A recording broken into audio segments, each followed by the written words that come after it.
inyo tuwing ikatlong linggo ng buwan. Sino po nag-celebrate ng Valentine's Day? Wala. Wala kayong love life. Wala. Kaya palang itsura nyo mukhang ano no? Ayan. Wala pong masamang magdiwang ng Valentine's Day. Kung ito naman ay talagang mahal mo. Ang masama kung iyan hindi mo asawa. At hindi pa kayo kasal. Ang bigat agad no? Ang bigat no? Balikan na po natin ang mga pagbasa at magnilay tayo. Gusto kong simulan ito sa responsorial psalm. Mapalad ang mga umaasa sa Diyos. Ang sabi, mapalad ang mga umaasa sa Diyos. So, magiging mapalad ka kung umaasa ka sa Diyos. Sino pong umaasa sa Diyos? Yan. Di ba ang sabi, habang buhay may pag-asa. Pakitignan nyo yung katabi nyo kung mukhang buhay. Mukhang buhay? Mukhang buhay. Mukhang may pag-asa. Mukhang may pag-asa. O palakpakan natin ang Diyos.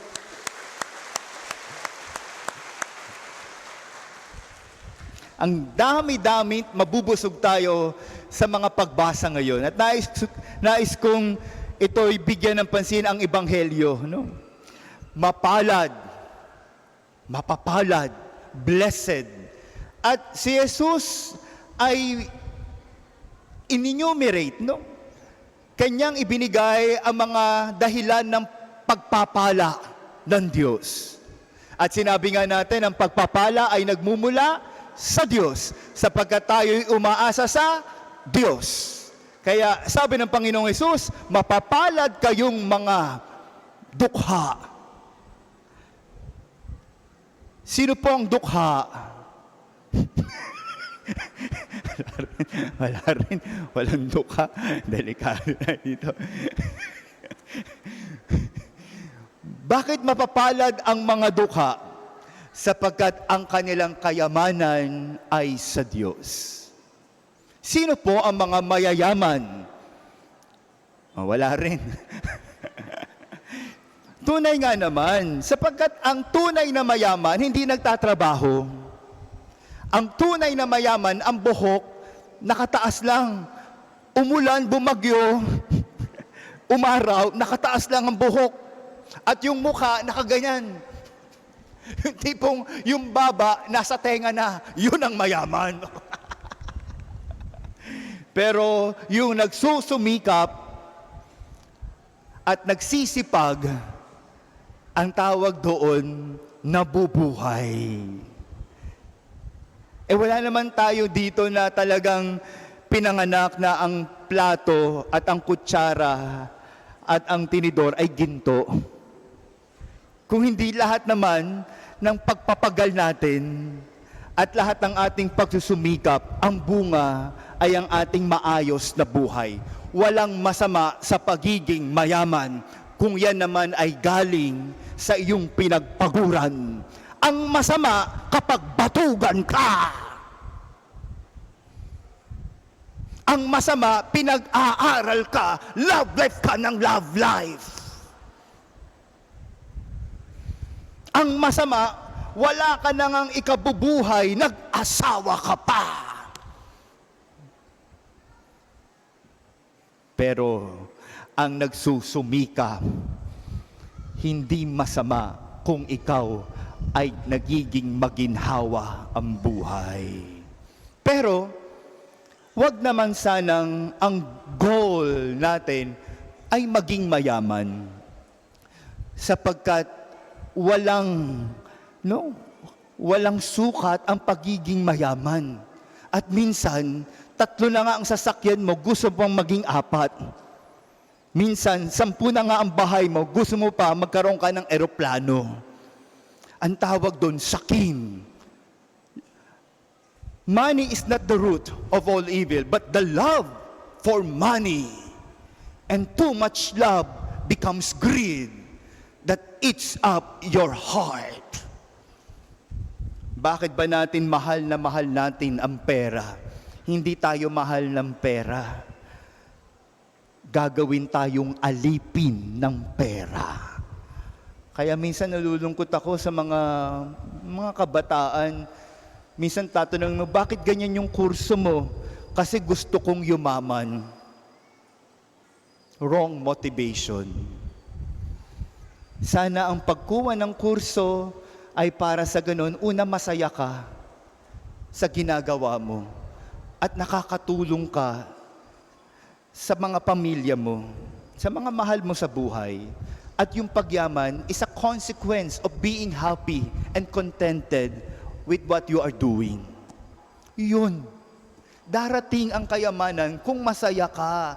Darating ang kayamanan kung ikaw ay nagsusumikap at nagiging mabuti sa iyong kapwa. Darating yan. Hindi yan hinahanap, kusang dumarating. Kaya nga, blessed. Kaya wag niyo sasabihin sa tao kapag gumiginhawa ang buhay, ay, wow, napakaswerte mo. No. Dapat bless. Napaka-bless mo. Oh, si Santo Niño. Anong hawak ni Santo Niño? Mundo. Ibig sabihin, hawak ni Santo Niño ang buhay natin at umaasa tayo na sana ay kaawaan tayo ng Diyos. Kaya minsan nalulungkot ako yung mga Santo Niñong iba ang hawak pera. Kulay green ang damit, pampaswerte raw. Kaya ang Santo Niño sa halip na maging batang sanggol na si Jesus, nagiging swerte. Ano yan? Duwende? Palitan nyo ang mga Santo Niño yon na ang hawak ay pera. Magmumukha kayong pera, tapos itatabi nyo pa sa mga nakagat na mga kung ano-anong nakagat na mapalaka. Ginawa nyo ng lucky charm yung Santo Niño. Amen? Amen. Oh. Mapapalad ang mga nagugutom. Sino po ang mga nagutom? Nakaranas ng gutom. O, di ba? Ako po, may sasabihin po ako sa inyo. Umattend po ako nakagabi ng concert ng Bini. Blooms. Pero libre po kasi yung aking ticket. Kasi yung kaibigan ni Maki, kaibigan ko na. Mukhang delikado na naman ako. O bakit ba kinig? Ito na ang istorya. 4 na oras kaming nakapila. Huwag kang aalis ng pira kung hindi babalik ka sa likod ng pila. So nakapila kaming tirik-tirik ang araw. Kasi mga blooms nga. Kaya gutom na gutom si Father Jay. Yung mga katabi ko nakasimangot na. Ako malapit na ako magalit kasi ang init-init na. Tinitignan na ako ng mga tao. Hindi ko nga alam ba't ako tinitignan. Siguro, bakit ka nakapila dito? Dapat nasa VIP ka. O kang delikado na naman ako. Pero sa halip na magalit ako, sabi ko, tignan ko na muna yung gospel. Total, pupunta ako sa Santo Niño, tignan ko yung ebanghelyo ngayong linggo para mapagnilayan ko. And lo and behold, malapit na yung pila. Oh, at least, nag-reflect ako. Lahat tayo nakakaranas ng gutom. Lahat tayo nakakaranas ng pagkauhaw. Lahat tayo gutom. Gutom sa pag-ibig. Kaya yung iba dyan, nabubugbog. Nabubugbog doon sa expressway. Buti na lang walang RFID. O kung hindi nakita, binubugbog. O yung mga gutom sa pag-ibig dyan, hindi porket pogi, gusto mo na. Mamaya mabugbog ka rin. Ano pangalan yung asawa, yung boyfriend dati ni... O yan, diyan kayo magaling. O binugbog yung babaeng kaganda-ganda. Gutom sa pag-ibig. Ang iba gutom sa atensyon. Kaya ayan, nagre-rebelde, nangangaway para mapansin. Maraming mga dahilan ng pagkagutom. At higit sa lahat sa pagkain. Pero mga bata, hindi lang hotdog at chicken joy ang pagkain. Minsan ang tanong, Mama, walang ulam. Meron namang isda. Pero sa tingin ng bata, ang ulam, hotdog, chicken joy. Kapag kung anong pinapakain sa atin, kainin natin mga bata, hindi naghahanap tayo. At kayo naman mga magulang, huwag niyong sanayin ang inyong mga anak na pakainin ng chicken joy, mga processed food yan. Yung french fries na yan, kahit hindi yan nilalanggam. Yan, sige, yan ay pakain nyo. Kaya kita niyo yung mga bata ngayon, mga sakitin. Kita niyo ako, nung bata ako, pinalaki ng ampalaya, labanos, mustasa. Yan ang pinapakain sa akin ng magulang ko. Mukhang delikado na naman ako. Mga bata, huwag sanang maging pagkain nyo lang ay yung gusto nyo. Sana ang maging pagkain nyo yung ikabubuti ng inyong kalusugan. Kaya bukas, mamaya kumain kayo na ampalaya, labanos, mustasa, sibuyas, kamatis, bawang, luya, sa paligid-ligid ay puno ng yan ang pakain natin. No, Pero kasi minsan, ang sinasabi sa atin ng Panginoon, huwag nating maging Diyos ang pagkain. Maraming nagiging halimaw sa pagkain. Lalo na yung mga iniimbitahan natin sa mga kung ano-ano mga gathering natin, mga celebration. Naku, ang dami nag-aaway dyan. Ang dami. Akala nyo ba lahat ng kumakain sa bahay ninyo, yung mga iniimbitahan nyo, gustong-gusto yan? May sinasabi pa nga, narinig ko, bakit naman ganyan yung menudo? Walang tomato sauce.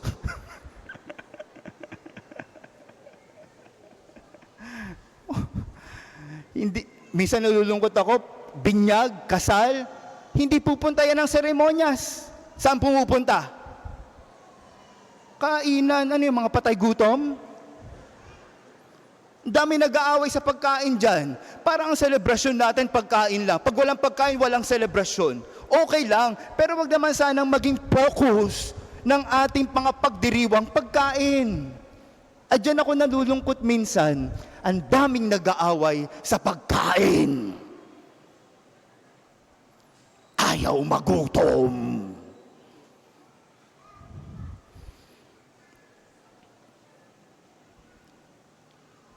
Pero ang sinasabi sa atin, huwag sanang maging Diyos ang pagkain at huwag papalitan ang Diyos ng pagkain. Kung hindi, maging paraan ito ng pakikisalamuha, maging paraan ng pagkain para magbigayan sa isa't isa, lalo sa mga nagugutom. Hindi yung mga pagkain nyo naka-stack sa refrigerator, naka-stack sa cabinet, samantaling kapitbahay nyo namamatay sa gutom. Di ba ganyan nangyari noong panahon ng pandemya? Ang daming mga nagsipag, ang dami. Pati tissue kinukuha. Nagkaubos-ubos. Ayun, dinapuan ng COVID, patay. Pero ang daming pagkain. Huwag sana maging ugat ang pagkain lang para tayo maging mabuhay. Kung hindi, sana ito'y maging pamamaraan para makipagsalamuha ka sa tao. Sabi pa ng Panginoon, mapapalad ang mga tumatangis. Sino po ang umiyak na? Umiyak? Hindi kayo umiiyak? Ano kayo mga bato? Di ba lahat naman tayo na heartbroken? Lahat naman tayong iba, hindi naman lahat, ang iba iniwanan. Ang iba pinaasa. Ang iba, lumuha dahil nawalan ng mahal sa buhay.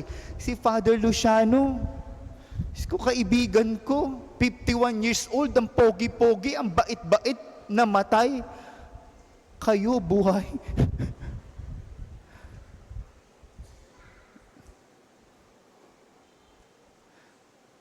At iyak ako ng iyak. Sabi ko kay Father Alan, wag kang iyak, wag kang iyak. Nung kumanta kami ng, I will be here. Sabi ko, huwag kang iyak, Father Alan, huwag kang iyak. Mamaya-maya ako na yung umiiyak, hindi lang iyak, luha na, hindi lang luha, kung hindi ko na mapigilan sarili ko.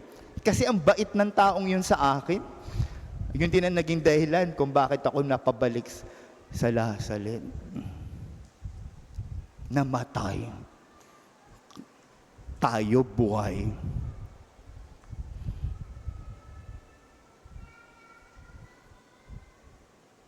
Pero okay lang kung tayo nasasaktan at ang dahilan ay ang mga mahal nating nawawala at umiiyak sapagkat ang Diyos ang siyang magbibigay sa atin ng kaginhawahan. Tatanggalin niya ang luha natin. Kasi minsan ang iba, kapag umiiyak, saan pupunta? Tama na yan, inuman na. Ang iba saan pupunta kapag umiiyak? Oh, pari ko. Pag umiiyak, saan pumupunta? Naku, minsan ang mga babae, pag nag-usap yan, naku, parang walang hanggang pag-uusap.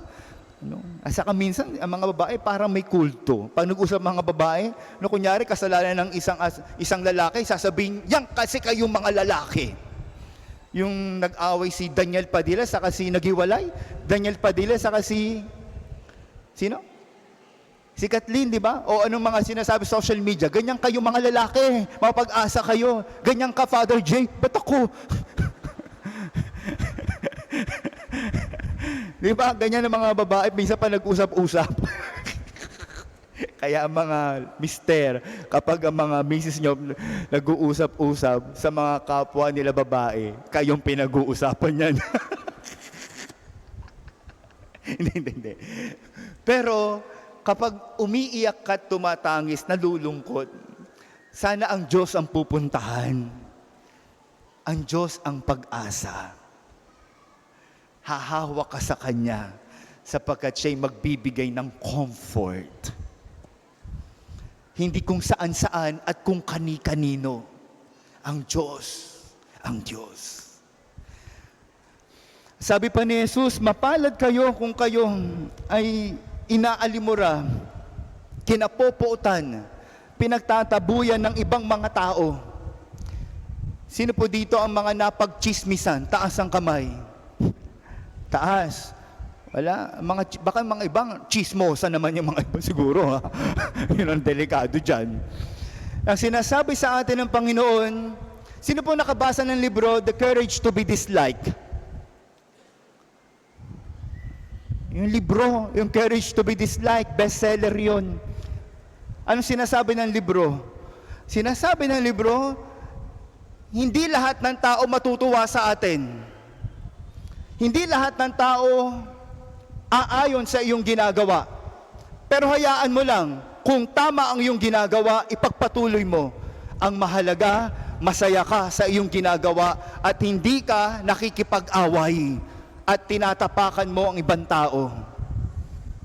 Totoo naman eh. You cannot please everybody. And people will say anything about you, even though you're doing good things. But that will not hamper you. That will not stop you from doing good.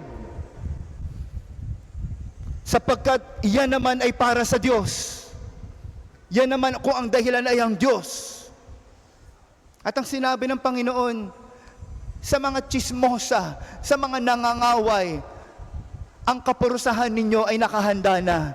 Alam nyo, wala naman tayong karapatang manghusga ng kapwa. Wala naman tayong karapatang manglait ng kapwa o kaya naman sabihan ng masama ang kapwa natin. Unang-unang hindi natin pinapakain yan na. At anong karapatan natin magsabi ng masama sa kapwa? Sino tayo? Kung ang Diyos nga nagpapatawad, ikaw nanguhusga? Ano ka? Pero ang sinasabi ng Panginoon, kahit anong sabihin nila, basta't kapiling mo ang Diyos, ipagpatuloy mo. Ang iba kasi marami nang humihinto.